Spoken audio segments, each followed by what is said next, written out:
Hello, everyone. I am super excited. Today is the day I'm doing the Q&A session. Woo, I've got my flip chart back here. I got quite a few questions from a lot of different people, so thank you so much if you've already submitted your question. If at any point you have any other questions, feel free to drop them into the chat.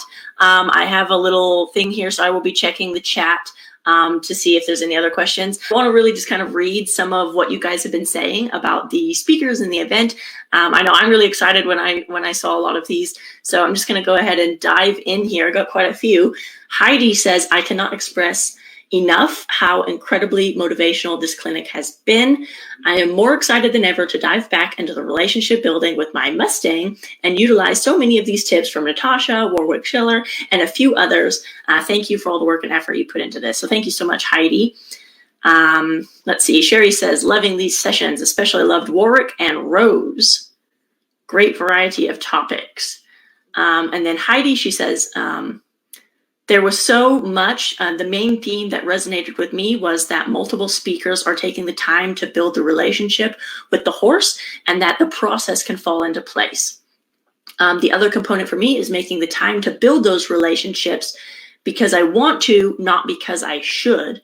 And I beat myself up sometimes because I don't always spend as much time as I want to. But it can be those small minutes that can help with relationship building for both myself and the horse. Those are amazing points. So thank you so much, Heidi. There's so many good questions here. I want to just see if there's something. Okay, so one of the women who I think I mentioned her earlier, her name is Echo. So she was the one, she really enjoyed this talk with Christian and I about feel, and also when I was talking about the sticky butt, I know I was mentioning air brakes quite a few times. So her question was, what are the air brakes? And then how can you use your abdominal muscles and breathing in order to do some of, what I was saying, like have this kind of connection with your horse when you're riding.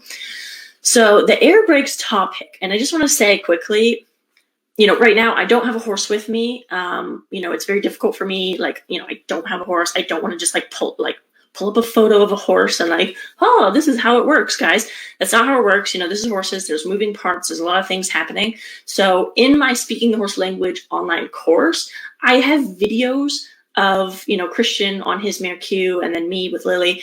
I have videos of the air brakes exercise. So I'm actually demonstrating how it actually works in the course. So if you feel like you're a visual learner and you want to see the exercises taking place, I would suggest to check out the Speaking the Horse Language course because that's just going to be so much easier for you. So I'm going to do my best to try and explain this a little bit. But again, without a horse, some of this might not click. And then, if you want the exact exercises and the games that I use, then yeah, I would go and check out that course. And what I can do is I can leave it in the comments as well for you. I'll leave a little link to the Speaking the Horse Language course. So yeah, I'm going to try and describe the theory as much as I can because this is one of those things that I've traveled around the world and I've had thousands and thousands of students. And students that are jumping, a meter 30 in show jumping, or they've gone and competed successfully at the for endurance or the polar, whatever. I've had so many students from around the world, and for some reason, most of the riders that I meet, they've kind of skipped this step. And to me, it's one of the basics. It's kind of like the ABC. So it's we have so many riders, they're trying to write a book before they know how to spell. And it just doesn't work. So this is one of those things this is one of those basics that if you don't have this basics, a whole lot of things are not going to be working correctly, not as much as they should or not as well as they could. So a lot of times, even when I'm working with super high level advanced students, I have a VIP mastermind group where I coach sort of elite people and things a little bit more exclusively. So when I'm working with a lot of my clients and they're, high level, they're doing stuff, but they're kind of missing this piece. And most of the time, really, this is what I'm going to teach them. I'm going to teach them, hey, have you heard about air brake? Are you doing these exercises? And I'll make them do that. And because a lot of times the advanced stuff is fixed by going back to the basics. And again, if you've forgotten how to spell, if you don't know how to spell, you're trying to kind of write out a novel and you don't know how to spell. So as soon as you insert this kind of into their program, suddenly things just start to click. The horse understands you better, whatever problem you were having, it just kind of goes away. So this is one of those exercises that it doesn't matter what level you are, it doesn't matter what discipline you are, like this is going to apply for you and work for you. So let me just quickly put into the chat for you guys, because I don't want you to miss out on the thing works. Okay, so I went ahead and I've dropped that into the chat for you guys. So, okay, cool.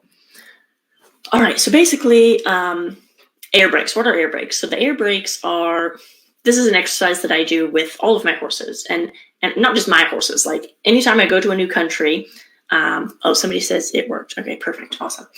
So anytime I go to a new country, if I'm getting on a horse for the very first time, this is the exercise in the games that I'm going to be doing. And I travel a lot. I was filming for the Equestrian Adventuresses.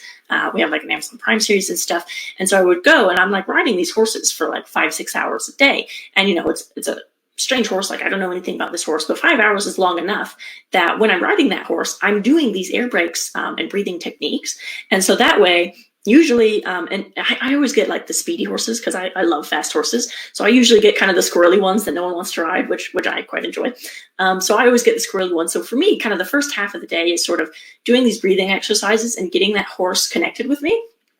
And then usually by the end of the day, the horse is like a totally new horse. And even the trail leader or the people that own the horse are like, oh, wow, I've never seen that horse that relaxed. And I'm like riding it on the buckle and, it's stretching and it's relaxed. And, it's because of these air brakes. So basically what it is it's breathing. Okay. It's a lot of breathing. And the reason that this works, that's kind of the basics of it. The reason that this works is because no matter where you go in the world, in Italy, they speak Italian. In Egypt, they speak Arabic. You travel to Japan and the people are speaking Japanese. Horses, no matter where you go, they only speak one language. Okay. And that's horse. So the breathing is it's part of the horse language. So when you learn breathing, you will notice the horse start to really reciprocate that because it's in their language and it's very natural for them. So even if it's a young horse or a green horse or a baby horse, the second that you learn how to breathe, and when I say breathe, I don't just mean like, okay, I don't mean your face. That's not breathing. Okay, I mean like your whole body. And let me just turn off the little banner again so you guys can kind of see what I'm doing. So it has to be your whole body. So when I'm riding or when I'm on the ground lunging or whatever it is that I'm doing, it's my whole body. It's like, and that's sort of what the air brakes is. That's kind of the beginning phases of it. So being able to breathe and actually mean it, when you're breathing, it's an actual, like your whole body is like, okay, breathing. Because if you're just breathing with your face, if it's just like a noise, the horse isn't going to feel it. But when you breathe, if you notice my whole body, when I'm breathing, my whole body kind of gets a little bit tense for a moment and then it just relaxes. And you can feel it all the way down into your seat bones, which is, connecting to the saddle. So when you breathe, your horse can feel that. And, I don't remember which speaker it was, but, I think it was Pat Pirelli also. He said that a horse is so sensitive that if a fly lands on it, the horse can feel that. So it's the same when you take a deep breath and really it's your whole body. I can feel it all the way in my seat bones, and our horses can feel that. And if I'm lunging, for example, so I'm not even like physically touching them or I'm doing liberty or, whatever it is, if my horse is a little bit tense and nervous, in the wild, other horses, they're not going to take a deep breath of relaxation if they think there's a tiger. Okay. If they're scared, there's a tiger, I'm sure there's a tiger. So if I'm the alpha of my horse and I, we're a herd of two and I'm the alpha, if I'm relaxed and I'm, my horse is going to feed off of that. Okay. My horse is going to feel that energy and they're going to feed off of that. And so and you will hear them. Your horse is going to physically breathe as well. Okay. So they're going to, and then they're relaxed and suddenly the tiger doesn't matter anymore. Or the tigers ran away or, whatever. So that is kind of the basic concept of the whole air breathing, air brakes. And then you're also asking, how can you use your abdominal muscles when you're breathing? So again, the exact exercises, they're in that Speaking the Horse Language course. So if you want to see it on the horse and off of the horse, because I do both, then I would suggest to see that. So our abdominal muscles, let me just check quickly. So our abdominal muscles, so when we're kind of breathing and we're relaxing, so I just said we're relaxing.